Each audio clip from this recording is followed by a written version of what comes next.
મહારાષ્ટ્ર ખાતે ઘોલવડ અને બોરડી જે વિસ્તાર છે ત્યાંથી બે જૈન સમાજની દીકરીઓ ઘરેથી નીકળી ગયેલ છે અને આ સમગ્ર બાબતે જૈન સમાજના અગ્રણીઓ આજે હિન્દુ સંગઠનો સાથે અહીંયા વલસાડ ડીએસપી કચેરીએ આવ્યા છે રજૂઆત કરવા માટે.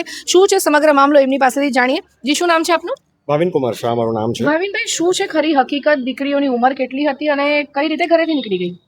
દીકરીઓની ઉંમર છે ને લગભગ 20 થી 24 વર્ષના આસપાસની હતી. જી.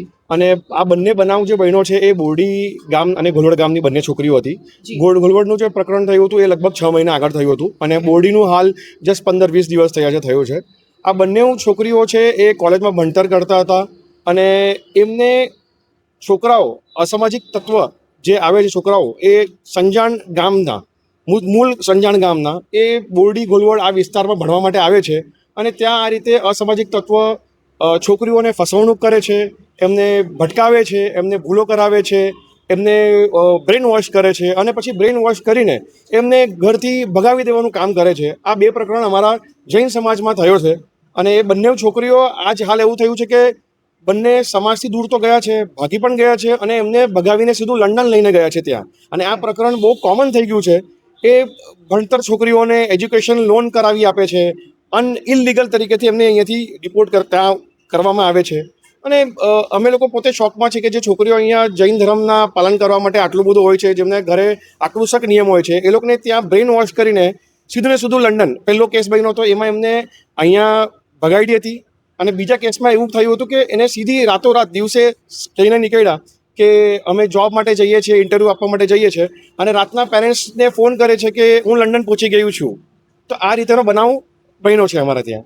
જી, અને શું રજૂઆત કરી આજે તમે વલસાડ ડીએસપી ઓફિસે ડીએસપી સાથે અને અમે આજે રજૂઆત કરી છે કે જે રીતે આ વસ્તુ પ્રકરણ થાય છે અને જે રીતે બનાવ બને છે કે જેમાં મા બાપની જાણ વગર છોકરીઓને આ રીતે બ્રેન વોશ કરીને લઈ જાય છે, એના માટે અમે રજૂઆત કરી છે કે સંજાણ અમારા માટે એક બહુ મોટો એપિસેન્ટર છે. જે અસામાજિક તત્વો લોકો આખા એરિયાને ખરાબ રીતે વાયોલેશન કરે છે. જી, શું લાગે છે હવે તમને આ સમગ્ર મામલે કઈ રીતની તપાસ થશે અને શું કહેવા માંગશો તમે અમારા માધ્યમ દ્વારા? અમે આ જ એવા બનાવ બનતા હોય છે. અમે આ માધ્યમથી આ જ કહેવા માંગીએ છીએ કે આ વસ્તુ જે છે એ ઘણું મોટું પ્રકરણ છે. આપણાને કદાચ લાગતું હશે કે આ બે કેસીસ છે ફક્ત, પણ તમે આને કમ્પેર કરી શકો નાસિકમાં જે બનાવ બન્યો છે, TCS કંપનીમાં જે બનાવ બન્યો છે, આપણે એને કમ્પેર કરી શકીએ. આ એ રીતનો છે અને કદાચ આ આપણે હજુ અનડેપ્થ રિસર્ચ કરશું તો મને લાગે કે એનાથી મોટો કૌભાંડ અહીંયા નીકળી શકે. એટલે અમે એસપી સરને અહીંયા રજૂઆત કરી છે કે અમને આ વસ્તુમાં અમને હેલ્પ કરો, અમને આમાં એનલાઇટન કરો કે અમે આગળ શું સ્ટેપ લઈએ. અને અમારા તરફથી અમે બધું સપોર્ટમાં છે. ઇવન છોકરીઓના જે પેરેન્ટ્સ છે એ ફૂલ સપોર્ટમાં છે કે આમાં કઈ રીતે આપણે હેલ્પ થઈને બહાર નીકળી શકીએ અને છોકરીઓને ઘર પરત કરી શકીએ આપણે. જી, આપનું નામ અને શું કહેશો સમગ્ર મામલે? જીનેશ નહાર, વિશ્વ હિન્દુ પરિષદ દક્ષિણ ગુજરાત પ્રાંત કોષાધ્યક્ષ. જી. આ એકચ્યુઅલી લવ જેહાદનો અલગ ટાઈપનો કિસ્સો છે. દર વખત એવું થતું હોય છે કે છોકરીને ભગાડી જાય અને અહીંયા જ ગુજરાતમાં કે ઇન્ડિયામાં ક્યાંક સ્થાયી થઈ જાય. પરંતુ આ વખતે પહેલીવાર એવી ઘટના ઘટી કે સંજાણના છોકરાઓએ આ બીજી કે ચોથી ઘટના ઘટી છે, ડાયરેક્ટ ફોરેન લઈને ગયા દીકરીને મા બાપની જાણ વગર. 3 ટાઈપના ગુનાઓ કર્યા. પહેલી વાત, સંજાણમાં એક દીકરાએ એજ્યુકેશન લોન લીધી. એ છોકરો લુખ્ખો હતો, એને ભણવા માટેની લોન લીધી. લોન પોતે ન વાપરતા દીકરીના ખાતામાં ભરીને દીકરીનો ત્યાંથી સ્ટુડન્ટ વિઝા કઢાવીને દીકરીને ટિકિટ બી ત્યાંથી મોકલીને લઈ ગયો. એટલે વિઝાનું વાયોલેશન કર્યું, લોનનું કર્યું, ફંડ મિસમેનેજ કર્યું. ત્રીજું, એના ઘરે છોકરીને ઉશ્કેરીને ચોરી કરાવી. એને પૈસા જોઈએ છે કારણ કે ત્યાં એકલી છોકરી કેવી રીતે રહેવાની એકલી, તો દાગીના અને પૈસાની ચોરી કરવા માટે છોકરાએ ઉશ્કેરણી કરી. એટલે હું તો એવું કહું છું કે આંતરરાષ્ટ્રીય કૌભાંડ છે અને એના મા બાપ બી, છોકરાના મા બાપ બી સંડોવાયેલા છે. ત્રીજું, આ સંજાણમાં હંમેશા આવું થાય છે. તો પોલીસને મેં વિનંતી કરી છે કે સંજાણમાં આ ઇલીગલ પ્રવૃત્તિ છે, લવ જેહાદ, જેની આપણી હિન્દુ છોકરીઓ જે આમ ફસાય છે વારંવાર, એ કોઈ પણ હિસાબે બંધ થવું જોઈએ. એના માટે જે પણ કાનૂની પગલાં લેવા પડે એ લેવા જોઈએ. અને સાહેબે ખૂબ સરસ રિસ્પોન્સ આપ્યો છે. અમે વિશ્વ હિન્દુ પરિષદના અગ્રણીઓ પણ અહીંયા ઉપસ્થિત છે. અમારે જે પણ કરવું પડે, વિરોધ, વાંધો, આંદોલન જે પણ કરવું પડે છે બધું જ હિન્દુ સંસ્થાઓ કરશે અને આપણી દીકરીઓને બચાવવા માટે મહેનત કરશે. જી, તો આ હતા સમાજના અગ્રણીઓને અત્યારે આપણી સાથે છે ગુજરાત પ્રદેશ ભાજપના મંત્રી સોનલબેન સોલંકી, જેઓ કોઈ પણ સમાજની દીકરી હોય ત્યારે હંમેશા એની મદદ માટે આગળ આવતા હોય છે. અને અત્યારે તો જ્યારે જૈન સમાજની ઘોલવડ અને બોરડીની દીકરી છે, સોનલબેનનું શું કહેવું છે એમની પાસેથી જાણીએ. બેન, જણાવશો કે આ જે સમગ્ર ઘટના છે કઈ રીતે તમે મૂલવો છો આને? આ જે ઘટનાઓ નજર સમક્ષ આવી છે એ હંમેશા હું કહું છું કે સમાજને આંખ ઉઘાડનારી છે ઘટના. આ કોઈ પ્રેમનો કિસ્સો નથી. આ ખરેખર એક ષડયંત્ર છે. આપણી દીકરીઓને તમે એ લોકોની સ્માર્ટનેસ જોવો કે જેવો કાયદો બની ગયો કે આપણે ત્યાં એક કાયદો બન્યો અત્યારે ગુજરાત સરકારમાં કે જ્યારે કોઈ લવ મેરેજ કરવું હોય તો કોર્ટમાં તમારે 1 મહિનો પહેલાં જ્યારે નોંધાવો છો એની જાણકારી માતા પિતાને કરવાની હવે કમ્પલસરી એક કાયદો બન્યો છે.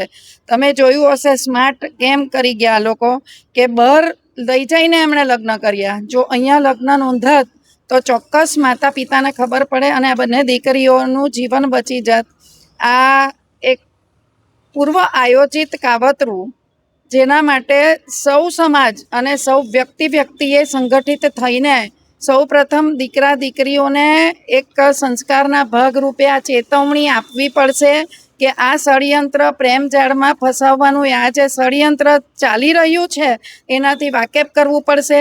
દરેક આ જે વિશ્વ હિન્દુ પરિષદ હોય, રાષ્ટ્રીય સ્વયંસેવક હોય કે બજરંગ દળ હોય, બધા જ ભાઈઓ જે રીતે કામ કરે છે. મને જીનેશભાઈ દ્વારા જાણવા મળ્યું કે 9,000 દીકરીઓના રીમેરેજ કરીને 9,000 દીકરીઓને બચાવી છે.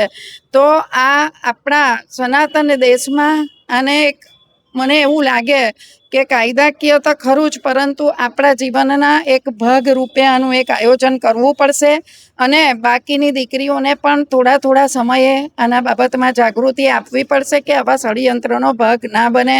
આજે જે કંઈ પણ દીકરીઓની જ્યાં જ જિંદગી બચાવવાની હશે ત્યાં અમે સૌ બધા એક છીએ અને રહીશું. આપના માધ્યમથી જે કંઈ પણ આ અમને સહકાર મળ્યો એનો હું આભાર માનું છું. જી, તો આ હતા સૌ અગ્રણીઓ અને આ જે સમગ્ર મામલો છે એ બેને કીધું કે એક કોઈ પ્રેમ કે નથી, ષડયંત્ર છે. ત્યારે આ સમગ્ર મામલે હવે કઈ રીતની તપાસ થાય છે અને આ દીકરીઓ કઈ રીતે અહીંયા ઘર પરત લાવવામાં આવે છે એ આપણે જોવું રહ્યું. દિશા દેસાઈ, દિશા ન્યૂઝ, વલસાડ.